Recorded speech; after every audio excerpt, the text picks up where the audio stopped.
We're going to start off by looking back at last night's football. Smashing! Sheffield United was spanked and humiliated 6-0 by... Oh, sorry, before we go into this, sorry. My adopted team in the Championship, Norwich, are playing tomorrow.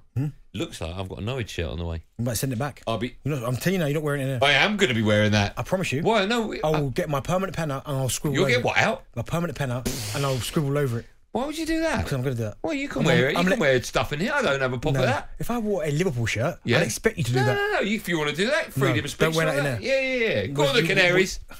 Now, back to last night. Sheffield United was spanked and humiliated 6-0 by Arsenal.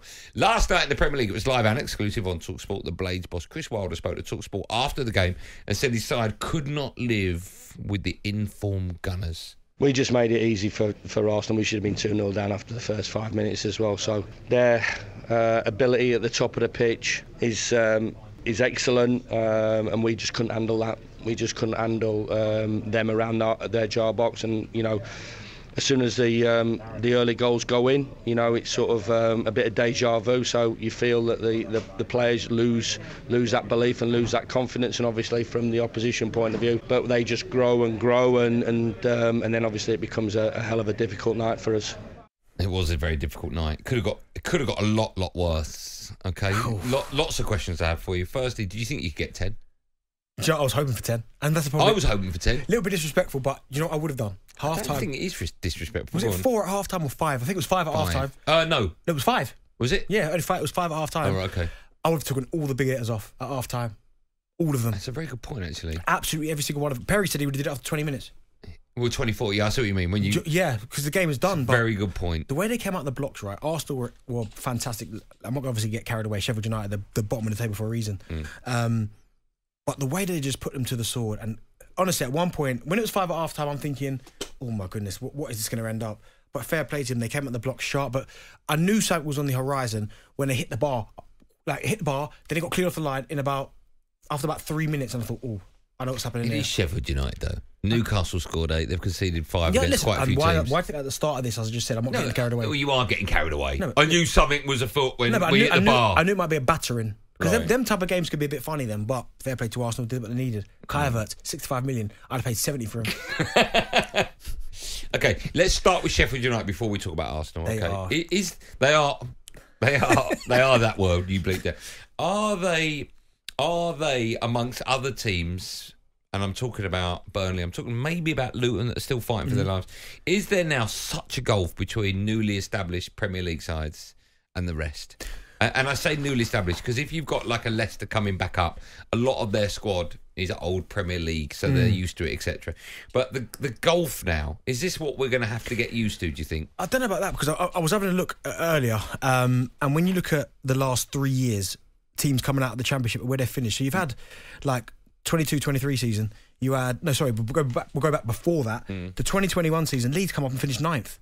West Brom finished 19th. Yeah, but Leeds have gone down.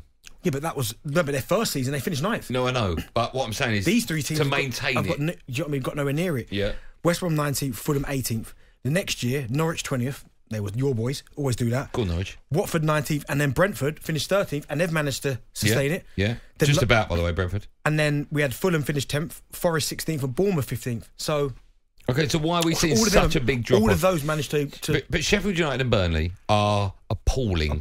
Right? Now, I'm not going to say no disrespect because I don't need to say that. They are. The gulf between Burnley, Sheffield United and the rest is massive. Massive. Embarrassing. Yeah. It's embarrassing. A scoreline like that, it could have been 10. Yeah. Right?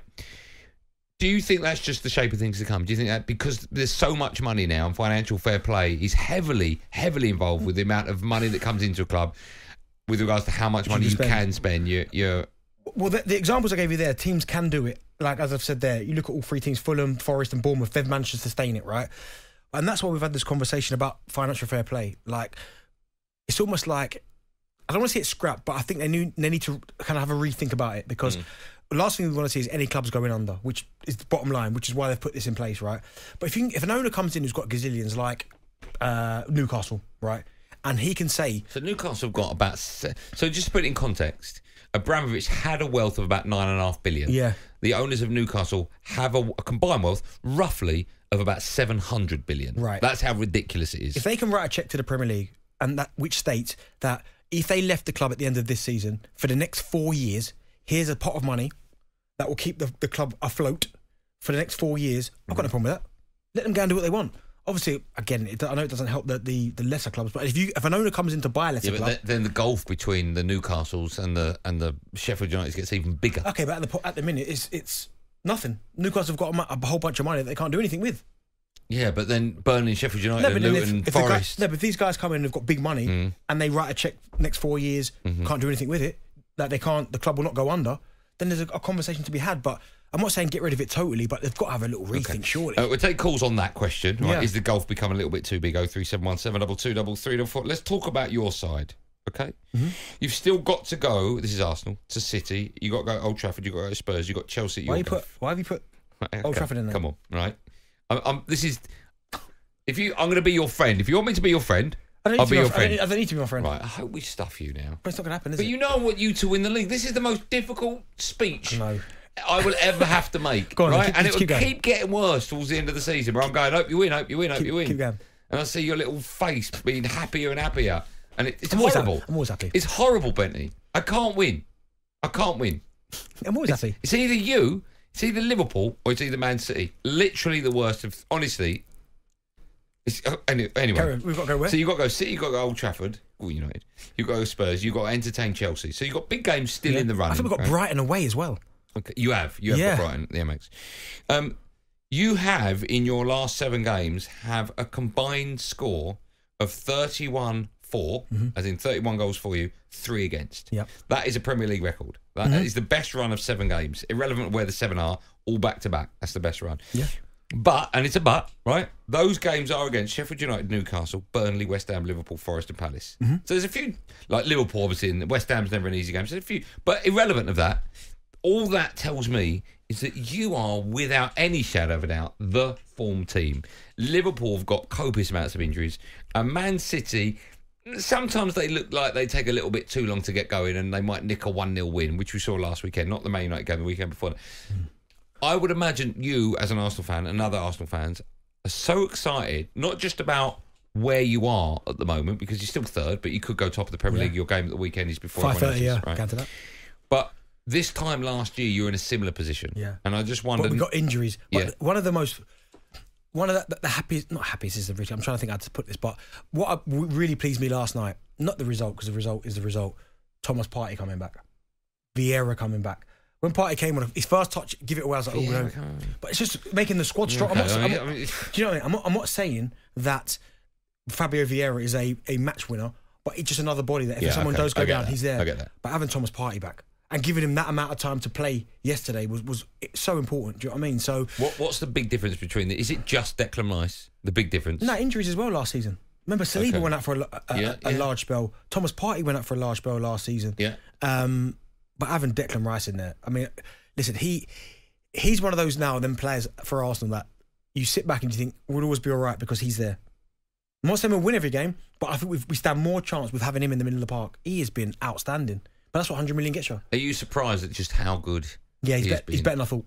Like last season, if you'd have asked me who was better, Partey or him, I would have said Partey, because Partey for 3/4 of the season was unbelievable. Who's your most important player?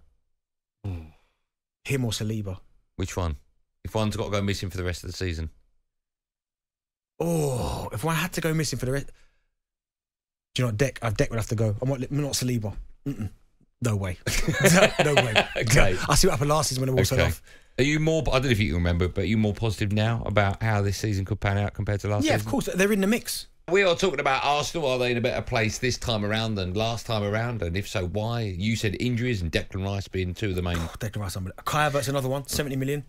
Should have paid that. Yes or no, right? We're going to play yes or no. Yes, he's worth every penny. No. You can only answer yes or no. Okay, go on. Are you going to win the league? Oh, Andy, why are you not answering that question?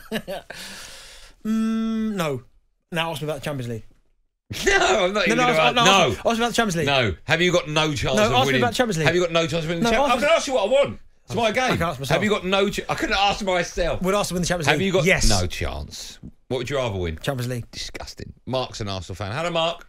Hi guys, yeah, I think there's, as Darren said, Declan Rice has been a huge kind of factor in Arsenal, and I think I know it sounds cliched in football, they look like they have kind of learned from last season, but I still maintain Arsenal's season and chances of winning the league hinges on the fitness of the two centre backs. Although they've got areas of the squad they can make do with, they've had very few fullbacks fit this season where they've made do. I just still feel at those centre back positions, if they lose one of those two centre backs in the run in, particularly with games like City coming up, United away, Tottenham away, that feels to me like where it could fall apart. And I think they've done very well, Arsenal, to build the squad. Even last night, you looked at that bench and you see depth now in midfield. But I think I still feel with Arsenal and they still need, for me, their key 11 to be firing as soon as one or two players come out of that mix. Now, I know they eased off last night, but you even saw it from half-time. As soon as Saka came off, there wasn't quite that zip. Rice came off. I still feel with Arsenal that if they can get that 11 that they've been putting in, week out since the turn of the year, I feel they'll go very close. What the issue is, if someone like a Saka's out for a few games, but particularly the centre-back, they still don't quite have, City can change 3-4 players. Do you know what, Mark? I think that's the thing. When you look in the middle of the park as well, with Declan, he's unbelievable. But there is Jorginho there, and there is Partey, and Havertz has played. So you'll miss him. I'm not even saying you won't, but Saliba and Gabriel, more so Saliba. There'll be some Arsenal fans who think Gabriel's been better, but them two as a pairing, they give me so much confidence. What do you think is harder to achieve? The invincible season or winning the league above Liverpool and Man City? Well, still going a whole season unbeaten is incredible. Even though you drew like 13 games. Yeah, but we didn't lose, did we? No, I'm just saying though. Man City and Liverpool. You're talking about one of the best teams ever. I get that, but my point is, if it was that easy to do, go a whole season unbeaten, so many people would have done it. But only one team's ever done in it. the league. You keep omitting the word in the league.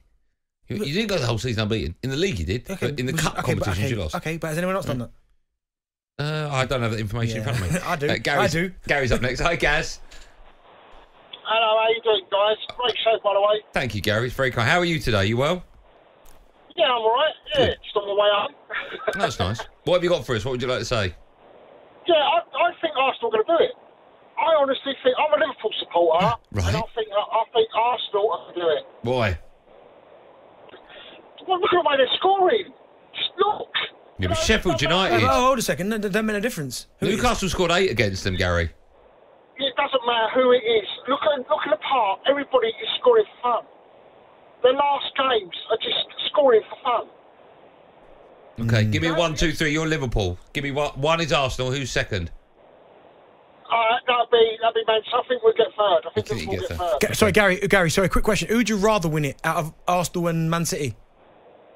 Arsenal. All right. Surprised because boy, if we win it, I ain't shutting up. Who would you rather have in your team, Saka or Foden? In my Arsenal team right now? No. Saka. In your England team? Yes. Oh, both. No. That's ridiculous. I want both. I'll sacrifice. I've only got. No, you are. Unless you're going to sacrifice yourself. Yeah, well, yeah. No. Yeah, you know what? Sacrifice. No, this is the question. On the right hand side of the front three. Saka. You're such a liar. Why are you lying to me? I'm telling you now, on the right hand side. You're the only person in this room. On the right hand side. Let me look at the question. Anyone take Saka over Foden? Oh, on the right. Yeah, like that. See? No, I can't even see any hands go up there. Talking nonsense. Listen, you're blinded by your love. If I'm England manager, I'm finding a place for Foden. You best believe that. You can't find him. He's definitely playing then. If I can't find him, look at the attitude you've got. You've got to play them both, and you come on now. And I would, but I'm just asking you. If there's only one position available, who do you think is better, Saka or Foden? Okay, one's got to be Saka. I'm asking you a question. Right, who's better? I think Foden's got more to his game. So he's better. No, I'm going Saka. Right, one for you. Right. Number 10, Foden or Bellingham? Number 10, what, the Prime Minister? For England, Foden or Bellingham? One's got to sit on the bench. Oh, so Foden's on the bench. Well, yeah, in that scenario. Okay, would you disagree with that? No, but I think Foden's a genius, but Bellingham's Bellingham, isn't he? What does that mean? Well, Bellingham's just smashing it in Spain, right? Would you agree with that? Well, Bellingham starts to me regardless where you put him. Okay. But Foden, Saka, Kane. Hold on. Yeah, I agree with that. Bellingham. You put Foden out left? Yeah. I'd play my midfield three would be Trent, Bellingham, Rice. That's my three. Yeah. Sadly, the England manager. I mean, you're agreeing on that. Because we know what we're talking about. The England manager is going to go Phillips, Henderson. Still to come on the show, we're going to be joined by British light heavyweight champion Joshua Barazzi. Also, don't this Henderson like that. Did you, by the way, did you see Henderson celebrate a throw-in? Yeah, good. Did you see Love that? it. Passion. How Passion. Go on, Hendo. You win that throw on. How embarrassing was that? Go on, lads, throw in. Jeez, times have changed. talkSPORT Drive with Andy Goldstein. Monday to Friday afternoon from 4 on AM, on DAB, via the talkSPORT app and on your smart speaker. talkSPORT.